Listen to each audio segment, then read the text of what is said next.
The overseas arrest and detention of Australian citizen Mamdouh Habib was handled poorly by all the local federal agencies involved. That's the finding of an investigation by the Inspector General of Intelligence and Security, Dr Vivienne Thom.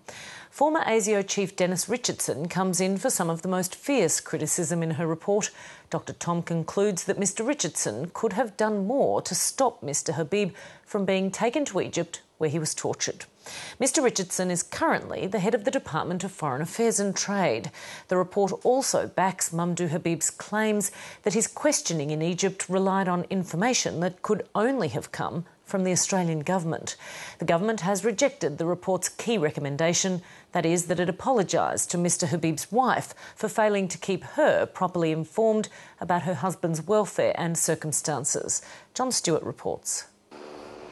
Prime Minister Gillard ordered the inquiry last year after Mamdouh Habib claimed the Australian government had been directly involved in his rendition to Egypt by the CIA in 2001. Mamdouh Habib claims he was detained and tortured in Egypt in the presence of Australian officials. Australian government holding evidence about crime is a big serious case. The Inspector General, Dr Vivienne Thom, was heavily critical of then ASIO Chief Dennis Richardson for failing to alert the Australian government that Habib was about to be sent to Egypt. Dr Thom acknowledged that Mr Richardson had told foreign officials he opposed Mr Habib's transfer to Egypt.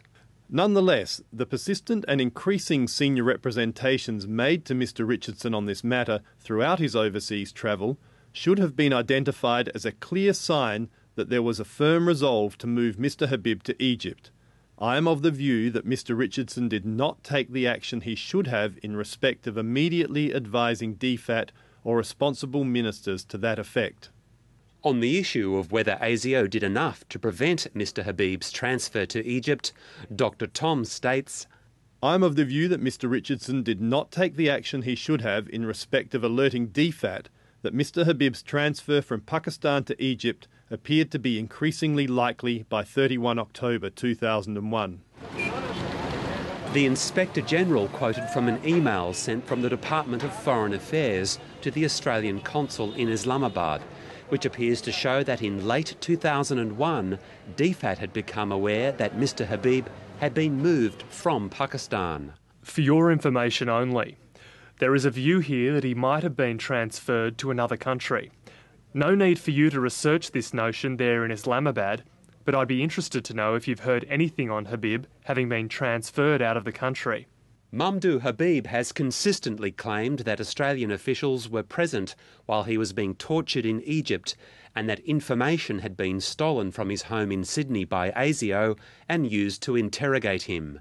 Mr Habib has made many claims that he was questioned in Egypt about information which could only have come from the Australian government. I am satisfied that these statements are credible. However, Dr Thom did not find proof that Australian officials were present in Egypt during Habib's interrogations, or that Australian authorities helped the CIA take him to Egypt. Mamdouh Habib still insists that Australian officials took part in his interrogation. The person talking to me, his name is David, and he's from Australian official. He beat me in Egypt under the soil of Egyptian government. The Greens say the report exposes systemic problems within intelligence and other government agencies. It paints a picture of a number of agencies standing around withholding information from each other, potentially withholding information from the executive, while an Australian citizen was incarcerated, tortured, and then released without charge and without an apology. That, I think, means that there needs to be an apology, but there also needs to be some structural change on the inside. The report recommended that the federal government should apologise to Mamdouh Habib's wife, Maha Habib, for failing to keep her properly informed of her husband's welfare and circumstances. However, this recommendation was immediately rejected by the government.